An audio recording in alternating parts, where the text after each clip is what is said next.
जय श्री श्याम दोस्तों, हमारे चैनल में आज से लगभग 1000 साल पहले ये महज एक साधारण गांव था। यहाँ के लोग खेती बाड़ी करते, अपने मवेशी चराते और जिंदगी की सामान्य दिनचर्या में व्यस्त रहते थे। किसी को पता नहीं था कि उनकी धरती के नीचे एक ऐसा रहस्य छिपा है जो पूरी दुनिया की आस्था को हिला देगा।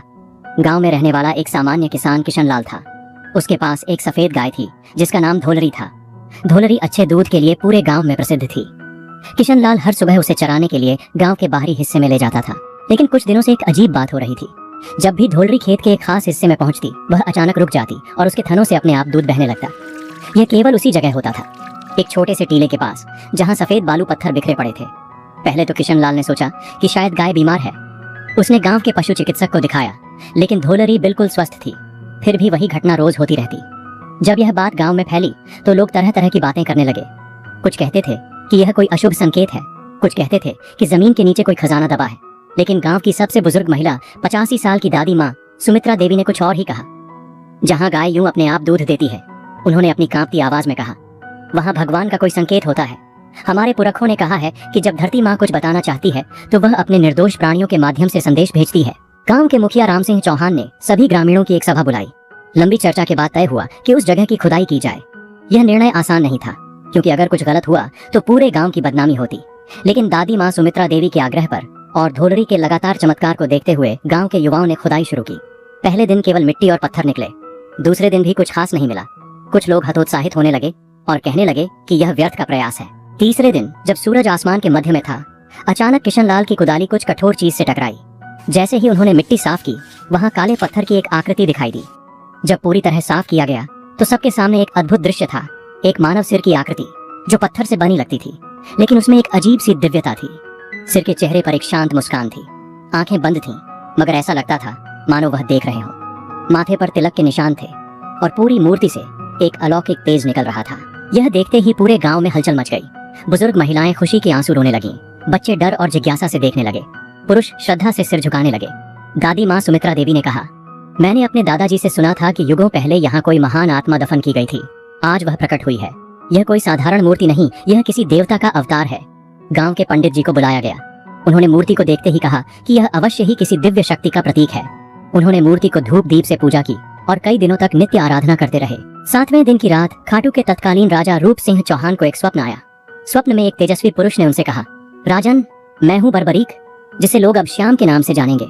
महाभारत काल में मैंने अपने प्राणों की आहुति दी थी धर्म की रक्षा के लिए। श्री कृष्ण ने मुझे वरदान दिया था कि कलयुग में मैं उनके नाम से पूजा जाऊंगा।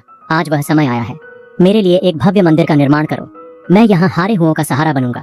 राजा रूप सिंह चौहान ने तुरंत मंदिर के निर्माण का आदेश दिया।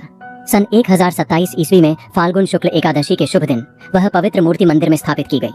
गांव के लोग नहीं जानते थे कि यह सिर महाभारत के उस वीर योद्धा का था, जिसने युद्ध में भाग न लेकर भी पूरे युद्ध को प्रभावित किया था, जिसकी वीरता, त्याग और न्यायप्रियता की कहानी आज भी अनकही है। समय की गहराई में जाकर हमें पहुंचना होगा महाभारत काल में। वह युग जब धरती पर धर्म और अधर्म के बीच महासंग्राम की तैयारी हो रही थी। इसी काल में जन्मा था एक अद्भुत बालक, जिसकी कहानी सुनकर आज भी रोंगटे खड़े हो जाते हैं।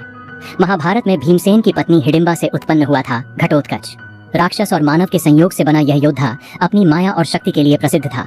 घटोत्कच का विवाह हुआ दैत्यराज मोरा की पुत्री अहिलावती से, जो अपनी विद्वता और तपस्या के लिए जानी जाती थी। अहिलावती केवल एक दैत्य कन्या नहीं थी, उसने वर्षों तक माँ कामाख्या की आराधना की थी और दिव्य शक्तियों की स्वामिनी बन गई थी। उसे भविष्य दिखाई देता था और वह जानती थी कि उसके गर्भ से जो संतान जन्म लेगी वह कोई साधारण बालक नहीं होगा। जब बर्बरीक का जन्म हुआ तो आसमान में अनोखे चिन्ह दिखाई दिए। पक्षी अलग तरह से गा रहे थे, हवा में दिव्य सुगंध फैली थी और जंगल के सभी जानवर शांत हो गए थे। ऐसा लगता था मानो प्रकृति स्वयं इस बालक के स्वागत में तैयार हो गई हो। बर्बरीक जन्म से ही असामान्य था। 3 साल की उम्र में वह भारी पत्थर उठा लेता था। 5 साल में वह तीर कमान चलाने लगा। 7 साल में वह जंगल के सबसे तेज दौड़ने वाले हिरण को पकड़ लेता था। लेकिन सबसे अनोखी बात यह थी कि बर्बरीक में दया और न्याय की भावना कूट कूट कर भरी थी। वह कभी किसी कमजोर को सताता नहीं था, बल्कि जब भी कोई ताकतवर किसी कमजोर को परेशान करता तो बर्बरीक उसका साथ देता। एक दिन माँ अहिलावती ने बर्बरीक से पूछा, पुत्र, यदि तुम्हें कभी किसी युद्ध में जाना पड़े तो तुम किसका साथ दोगे?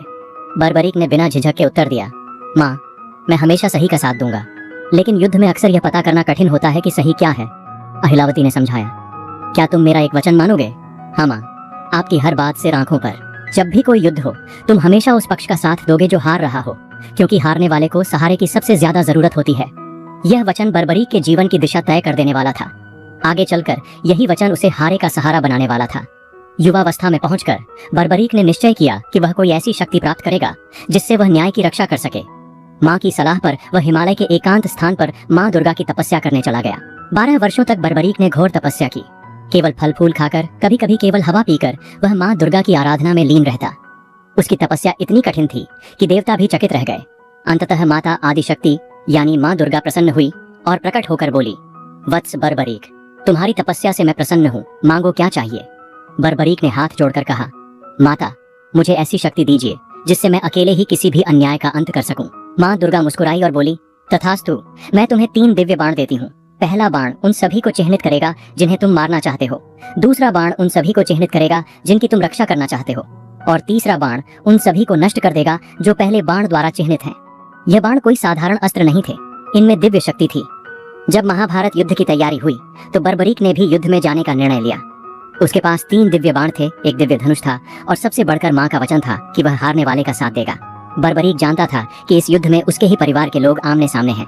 एक तरफ उसके पितामह भीम और पांडव, दूसरी तरफ कौरव। लेकिन उसके लिए यह पारिवारिक युद्ध नहीं था, यह धर्म और अधर्म के बीच का संघर्ष था। भगवान श्री कृष्ण सर्वज्ञ थे। वे जानते थे कि यदि बर्बरीक युद्ध में भाग लेगा तो क्या होगा। बर्बरीक पहले हारने वाले पक्ष का साथ देगा, उसके साथ आने से वह पक्ष जीतने लगेगा, फिर वह दूसरे जो अब हार रहा है उस पक्ष का साथ देगा। यह प्रक्रिया तब तक चलेगी जब तक सिर्फ बर्बरीक न बचे। इसका परिणाम होगा सभी योद्धा मर जाएंगे, केवल बर्बरीक जीवित रहेगा। यह धर्म स्थापना का उद्देश्य नहीं था। श्री कृष्ण ने एक वृद्ध ब्राह्मण का रूप धारण किया और बर्बरीक के मार्ग में प्रकट हुए। वत्स, कहाँ जा रहे हो? उन्होंने पूछा।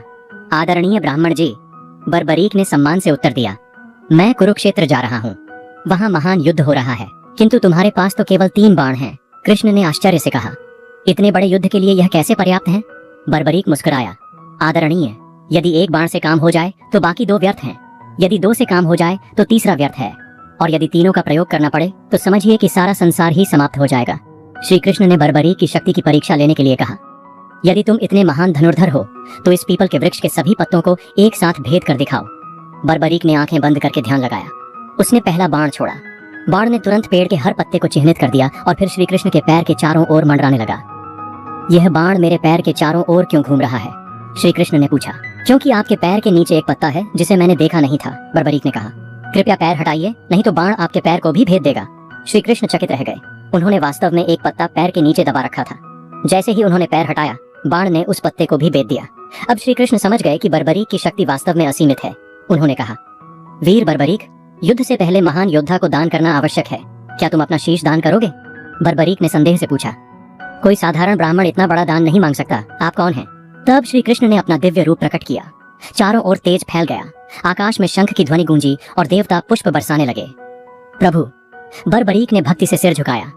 आपकी आज्ञा शिरोधार्य है, लेकिन एक अंतिम इच्छा है। कहो वत्स। मैं यह महान युद्ध देखना चाहता हूँ। श्री कृष्ण ने बर्बरीक को वरदान दिया, तुम्हारा शीश एक पहाड़ी पर रखा जाएगा जहाँ से तुम पूरा युद्ध देख सकोगे, और कलयुग में तुम मेरे ही नाम श्याम से पूजे जाओगे। तुम्हारी शक्ति, तुम्हारा त्याग और तुम्हारी न्यायप्रियता हमेशा के लिए अमर हो जाएगी। बर्बरीक ने प्रसन्नता पूर्वक अपना शीश काटकर श्री कृष्ण को समर्पित कर दिया। श्री कृष्ण ने उस शीश को अमृत से सींचा और उसे एक पहाड़ी पर स्थापित कर दिया। पूरे 18 दिन का युद्ध बर्बरीक के शीश ने देखा। युद्ध के अंत में जब युधिष्ठिर ने पूछा कि युद्ध में सबसे महान योद्धा कौन था, तो बर्बरीक के शीश ने उत्तर दिया, मुझे युद्ध में केवल भगवान श्री कृष्ण का सुदर्शन चक्र ही घूमता दिखाई दिया, जो शत्रु सेना का वध कर रहा था। उनके अपने शब्दों में, वे युद्ध में किसी भी योद्धा को लड़ते हुए नहीं देख रहे थे, बल्कि केवल श्री कृष्ण के सुदर्शन चक्र को ही सभी की गर्दन काटते हुए देख रहे थे। बर्बरीक का शीश युद्ध के बाद अंतर्धान हो गया। श्री कृष्ण का वरदान था कि वह कलयुग में पुनः प्रकट होगा।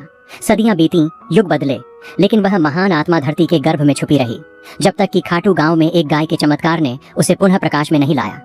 खाटू गांव में बर्बरीक के शीश की खोज के बाद जो घटनाएं हुई, वे न केवल आश्चर्यजनक थीं, बल्कि इतनी रहस्यमय थीं कि आज भी वैज्ञानिक इनकी व्याख्या नहीं कर सकते। राजा रूप सिंह चौहान का स्वप्न केवल एक सामान्य सपना नहीं था।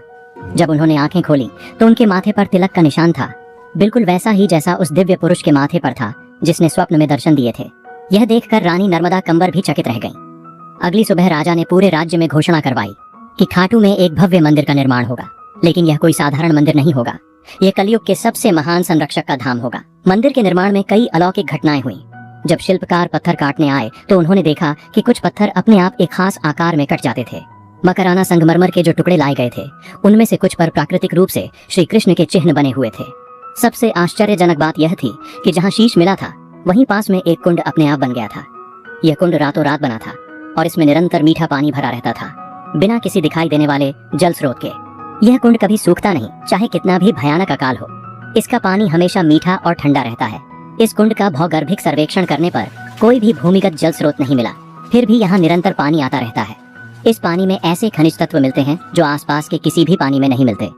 सैकड़ों साल पुराने इस कुंड का पानी हमेशा शुद्ध रहता है, कभी कोई बीमारी नहीं फैलती। श्याम कुंड के आधुनिक चमत्कार। प्रिया शर्मा की कहानी। प्रिया को ब्लड कैंसर था, डॉक्टरों ने हार मान ली थी। उसके परिवार ने अंतिम उम्मीद के रूप में श्याम कुंड में स्नान कराया। 3 महीने बाद जांच में पाया गया कि कैंसर के सारे सेल्स गायब हो गए हैं। डॉक्टर इसे मेडिकल मिरेकल कहते हैं। बीकानेर के एक व्यापारी रामदेव जी को कोढ़ की बीमारी थी। जब उन्होंने श्याम कुंड में स्नान किया तो 3 दिन में उनकी बीमारी पूरी तरह ठीक हो गई। यह घटना इतनी प्रसिद्ध हुई कि दूर दूर से लोग यहाँ आने लगे। अजमेर की गंगा देवी के पैर में लकवा था, 15 साल से वह नहीं चल सकती थी। श्याम कुंड में स्नान के बाद वह न केवल चल सकी बल्कि दौड़ भी सकी। 1679 ईस्वी में मुगल सम्राट औरंगजेब ने राजस्थान के मंदिरों को नष्ट करने का अभियान चलाया। उसकी सेना खाटू भी पहुंची। मुख्य मंदिर पर हमला करने से पहले सैनिकों ने पास के गौरी शंकर मंदिर पर आक्रमण किया। यहाँ एक प्राचीन शिवलिंग स्थापित था। जब सैनिकों ने भालों से शिवलिंग पर प्रहार किया तो अचानक शिवलिंग से रक्त की धारा बहने लगी। ये देखकर सैनिक भयभीत हो गए।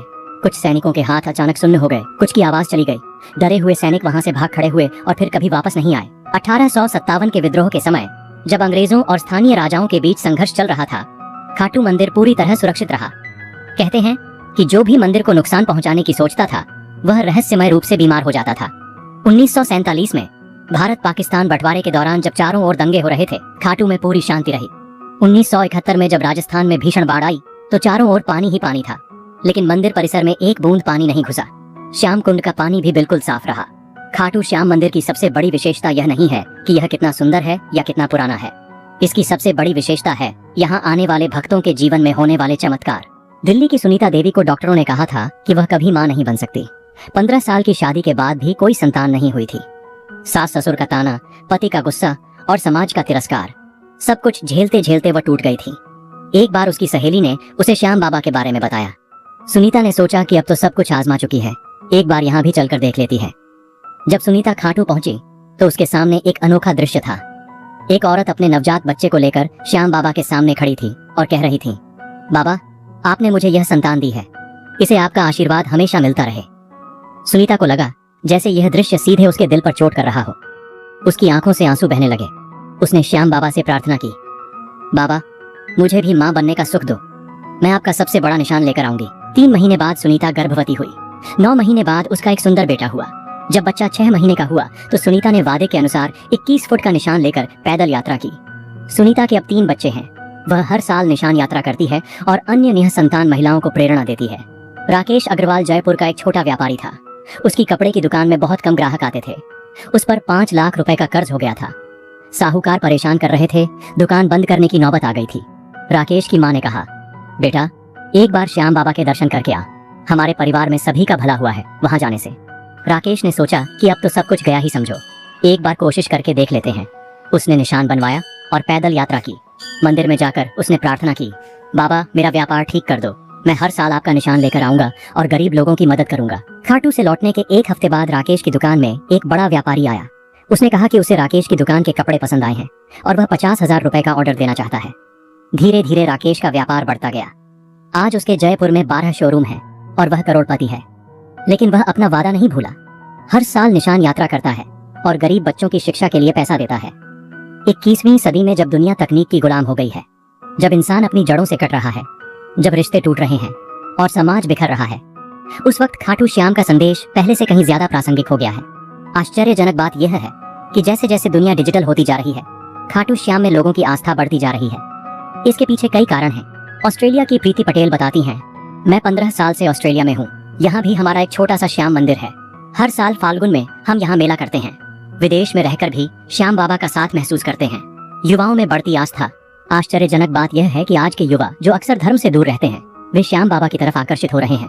आर्यन गुप्ता का कहना है, मैं एक साइंस स्टूडेंट हूँ, धर्म में ज्यादा बिलीव नहीं करता था, लेकिन जब एग्जाम के दौरान बहुत प्रेशर था तो दोस्तों के साथ खाटू गया। वहाँ कुछ ऐसा अनुभव हुआ जिसे साइंस से एक्सप्लेन नहीं कर सकता। एक इनर पीस मिली। अब हमेशा जाता हूँ। निशान यात्रा केवल एक परंपरा नहीं, यह श्रद्धा की जीवंत अभिव्यक्ति है।